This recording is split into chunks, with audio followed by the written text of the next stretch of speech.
కూర్చున్నటువంటి వారు శ్రీ శివకరణ్ జీ గారు భారతదేశం అంతా పర్యటన చేస్తున్నారు.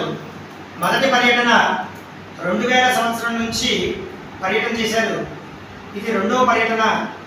జమ్మూ వైష్ణవి మాత అమ్మవారి దగ్గర నుంచి ప్రారంభం చేసి 2020లో ఇప్పటివరకు పర్యటన చేస్తున్నారు. ఆసేతు హిమాచలం అంటే హిమాచలం నుంచి రామేశ్వరం వరకు కూడా పర్యటన చేస్తున్నారు వారు. వారి పేరు శివకరణ్ జీ. సంఘ ప్రచారకుగా ఉన్నారు వారు ఉత్తరప్రదేశ్లో. వారు ఈ భారత పర్యటన దేనికోసం చేస్తూ ఉన్నారు అంటే పర్యావరణం రక్షించుకోవాలి.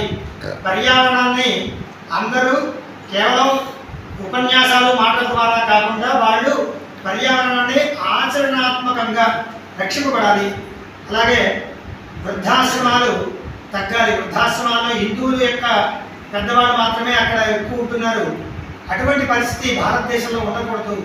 వాళ్ళ యొక్క తల్లిదండ్రుల ద్వారా వాళ్ళ యొక్క సంస్కృతిని నేర్చుకోవాలి. ఎందుకంటే పెద్దవాళ్ళకి సేవ చేసి వాళ్ళ ద్వారా ఉన్నటువంటి ఏదైతే మన భారతీయ సంస్కృతి ఉందో దాన్ని తర్వాత తరాలు నేర్చుకోవాలి అనేటువంటి ఉద్దేశ్యంతో వారి భారత పరిక్రమణ చేస్తున్నారు. మొదటిసారి భారత పరిక్రమణ చేయడం పూర్తయిన తర్వాత రెండోసారి ఈ భారత పర్యటన చేస్తున్నారు. దీంట్లో భాగంగా ప్రధానమైనటువంటి అంశాలు ఒకటి పర్యావరణం రక్షింపబడాలి ఆచరణ ద్వారా, రెండు ఈ వృద్ధాశ్రమాలకు సంబంధించినటువంటి విషయాలన్నీ కూడా ఏవైతే ఉన్నాయో వాటి ఆ వృద్ధాశ్రమాల యొక్క సంఖ్య గణనీయంగా తగ్గాలి అనేటువంటి లక్ష్యంతో వారు ఈ భారత పర్యటన చేస్తున్నారు. వారి యొక్క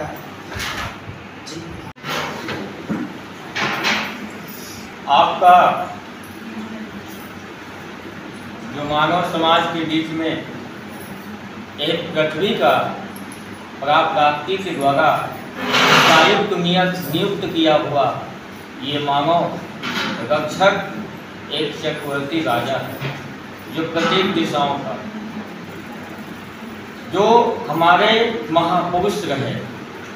महापुरुषों ने हमें क्या नहीं दिया, सब कुछ दिया। पृथ्वी की लिए हमारे महापुरुषों ने जल संसाधन, कुआं, तालाब, बावड़ियों का निर्माण किया, जहाँ से पृथ्वी की आंतरिक गतिविधियाँ एक वायु रूप से निकलती है। वही आगे परिवर्तन होने के बाद ये मानव समाज जहाँ पे प्राकृतिक का रक्षक था वहाँ रक्षक का दायित्व भूलकर भक्षक बन गया था। अब कहेंगे भक्षक बनने का कारण क्या है? जीव जंतुओं के जो जीने का साधन था वो जल कुएं तालाबों को बंद करना चालू हो गया। अब पंछी जल के लिए भटकने लगे। साथ ही जो पृथ्वी का एक धरातल जो प्रतिबिंबित है, जिसको प्रत्येक तरीके से रोका जाने वाला, वो जल भी हमारे यहाँ से विहीन होने लगा। आज 200 से 250 फुट की गहराई जहरीले पदार्थों का सेवन करने लगा कि वो पंछी भी हमारे से दूर चले गए।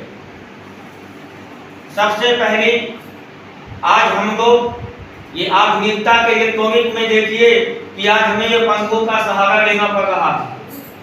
तो क्या ये पहले भी ऐसा ही था? ऐसे महापुरुष समयकालीन वर्षा, समयकालीन गर्मी, समयकालीन आपका ठंड, परंतु आज सब परिवर्तित नष्ट होता दिखाई दे रहा है। ना समय से गर्मी है, ना समय से ठंड है, ना समय से वर्षा कालीन चल रही है। क्यों? आज वो सदियों के लगाए प्राचीन वृक्ष काटे जा रहे हैं। हमारे जीवन में पीपल बहुत उपयोगी है, वो भी बहुत बढ़ोतरी के साथ काटा जा रहा है क्योंकि वो जगह ज्यादा घेरता है। उसके साथ बर है, बरगद, वृक्ष भी हमारे से छीन में काट रहे हैं। आप बद की छाया में चले जाएंगे, वहां आपको ठंड से राहत मिलेगी, जिस आपका तपस्या किया और ये प्रत्यक्ष जाना जाता है।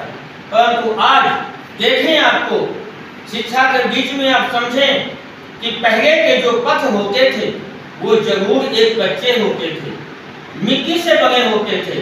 कई बार किसान जब खेतों में जाता था वापस आके देखता था और फावड़े लगा करके वहाँ जस्ट टोकरी मिट्टी डाल देगा कि वो वाहन का पथ सुगम बराबर हो जाएगा। हमारे जाएगी कहीं सामान पे पॉलीथीन नहीं लिया जाएगा, परंतु ये जो हार्डवेयर पर, उस पॉलीथीन से भी हार्डवेयर पर जो चिप्सों के साथ बेचे जा रहे, जो पैकेटों बिस्कुटों के साथ बेचे जा रहे, इनकी भाई साहब 5000 वर्ष जीवन है। ये पृथ्वी पर भी लगे रहेंगे। अब पृथ्वी को बीज के लिए क्या चाहिए? पृथ्वी को शुद्ध भूमि चाहिए जहाँ से बीज अंकुरित हो। आज जब किसान हल चलाता है वहाँ बीज क्या निकले? आधे से ज्यादा तो वहाँ पे पॉलीथीन से भर्ती फटी हुई है। तो बंजर होने का बहुत कम समय रह गया और किसान मजबूरन फसल को अधिक उपजाऊ बनाने के लिए, और कहीं ऐसा ना आ जाए कि हम सब लोग जैसे आज बाइक में पेट्रोल चलता है, जहां तक बाइक गई पेट्रोल खत्म हुआ, बाइक खड़ी हो गई, कहीं हमको भी ऐसे ही ऑक्सीजन के बैग ना घूमने के पड़ जाए। और ऑक्सीजन क्या हवाओं से ऐसे आ जाएगा? ऑक्सीजन भी कहीं से कैद किया जाएगा। వాయువుని మనం సంరక్షించుకున్నట్లయితే మనకి వచ్చేటువంటి ప్రమాదాలు ఏ విధంగా ఏర్పడుతూ ఉంటాయి అంటే, మొట్టమొదటిగా ఒక టైర్లు పంచర్ వేసేవాళ్ళు ఉంటారు.